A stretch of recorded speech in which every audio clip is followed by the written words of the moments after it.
Welcome to the Epicenter, the flagship show for BetterThanJordan.com. I'm your host, Lucrecio, back with another video for you, alright?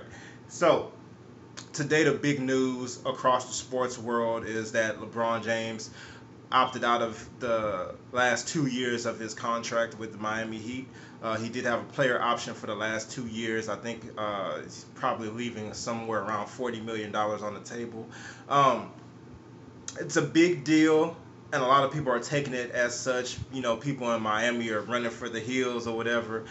And at the same time, it's not necessarily a big deal because it was almost like a formality. Because obviously, if they want to improve that team that got spanked by the San Antonio Spurs a week ago, Chris Bosh, and Dwayne Wade would all need to opt out of their contracts so that they can first build the surrounding team, and then also retool their renegotiate their own contracts, which would probably include taking less money to still continue to play together. Especially being Dwayne Wade, I personally think Dwayne Wade should make about $40 million for 4 seasons or less. All right, but this could be seen as a formality just for them redoing their contracts and also adding more talent as far as the Miami Heat is concerned. But one factor to consider, even though it may be a formality, as long as LeBron James is a free agent, anything can happen. Okay? One team, the Cavaliers, could come knocking. There's a lot of talk about, him and his wife, missing Akron and wanting to be in the Akron area, which is, I think, 30 miles from Cleveland or something, for that matter. They have a $27 million mansion built there, especially in comparison with, I think, the $9 million mansion they have in Miami or whatever. You're not going to sell the $27 million mansion in Ohio, so that's always going to be the case. They always leave right after the season's over, even if they won a championship, and go back to Akron. I do think Cleveland has quite a bit of leverage, not necessarily leverage, but they do provide a situation that LeBron could potentially go for. Let's think of this. Number one, they have a star point guard already. He's under contract. He's still on his rookie contract. They most likely will look to extend him in the coming months. So that's a given. All right. They have a lot of trade pieces. They have people like Dion Waiters, who is going to be on his way out. They also have Tristan Thompson. They have the number one pick, Anthony Bennett, who I personally think they should hold on to.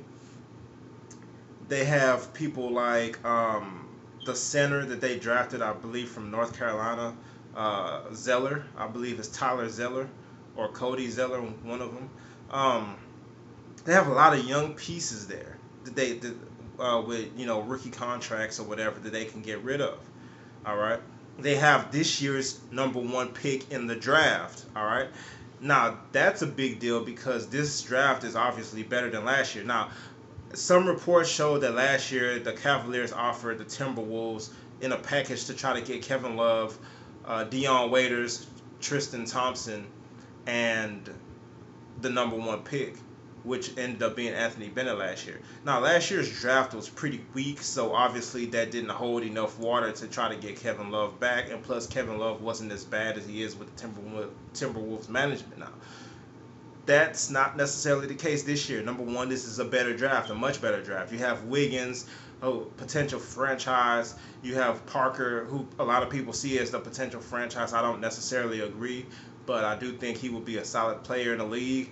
You have Embiid, even though he's going through a couple injuries with the foot injury and the back injury, he's still seen as a potential star in this league, center, as a big man and dominant center. And then you also have a lot of other places you can go in this draft, but those being the big three in this draft. A number one pick in this draft holds a lot more water than it did last year. Now, the question is, and Kevin Love is worse than he was as far as his relationship with the Timberwolves management than he was last year.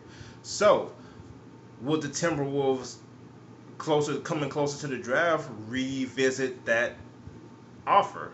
Dion Waiters, Tristan Thompson, and the number one pick for Kevin Love.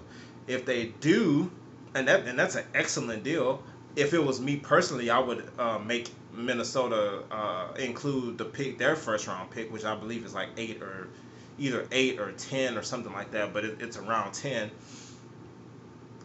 And then I would have them send me that pick back. But if you have Kevin Love and Kyrie Irving on a team, that's a pretty nice foundation. Both of those stars, granted, they're both unproven. Neither one of them has even sniffed the playoffs. But at the same time, they're young. They're both younger than LeBron, and they're entering the situation where they're going to start to peak. All right, he can make both of those players a lot better, and LeBron on the team with those two guys will be deep playoffs, finals every year, especially in the Eastern Conference. Interesting. The Clippers are also a factor in this free agency. A lot has been made of Chris Paul's and LeBron James' relationship, friendship, and the possibility of playing with Chris Paul and Blake Griffin, and under Doc Rivers. Doc Rivers is a well-respected coach, especially among stars in the NBA. I don't discount that, but I don't believe that. I think the Cavaliers being the option is a little bit different because I believe if he goes back to the Cavaliers, the public will kind of rally behind him. I think he'd be almost like a fan favorite again, going to that team to pull them up, and especially if he was to win another championship.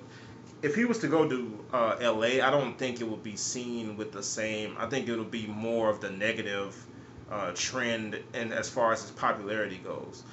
I don't love the combination of Chris Paul, Blake Griffin, and LeBron. They don't fit each other as much. Chris Paul's very unselfish, and so is Blake Griffin. They're all great passers. Blake Griffin still isn't a great mid-range and definitely not a long-range shooter. He doesn't necessarily provide LeBron with the space that he would need. Chris Paul isn't necessarily that great of a long-range shooter. He can make them he doesn't take that many of them, but he can make them. But he's not necessarily what I would call a dead-eye shooter. Mid-range game is outstanding. It would be an interesting mix. I don't see them fitting together, especially not as if you consider Kevin Love, Kyrie Irving, and LeBron with other pieces mixed in. Now back to the Cavaliers, and this is what I'm personally am hoping for, a reunion with the Cavaliers. So you have Kevin Love, Kyrie Irving. Gortat is a free agent. All right. If they were to pursue Gortat and get him in the start as a starting center, that's your rim protector, and also he has a little bit of an offensive game as well. That's another way they can go. And then earlier when I mentioned the Timberwolves and that I believe number 8, number 10, whatever that pick is with the Timberwolves, consider using that pick on Michigan State's Gary Harris, or possibly getting rid of that and getting somebody like an Aaron Aflalo to fill out that starting five. And then on at that same time, you still have people like Anthony Bennett and a couple other young players on the bench. That's a team that could contend for many years. I do believe it is most likely that he will not leave Miami, but I don't think it's a sure thing. I think it's a very good chance he can bolt and go back to Cleveland. I don't think it would do anything negative for his public image. I think it would actually make him more of a fan favorite and make him more of the NBA face or whatever, or what have you, like he was before, like he still is to an extent. I do think it would reduce the amount of hatred he gets, and I do think that would be the most excellent option for him to choose at this point. But as of now, he did opt out of his contract, and we'll see what happens. All right, and keep your eye out for the draft. Check out my website, betterthanjordan.com. There's going to be a column coming up pretty soon, kind of ranking the draft and the potential star power in this particular draft. And I might make another video about the draft too. So we'll just have to wait and see. All right, see you next time.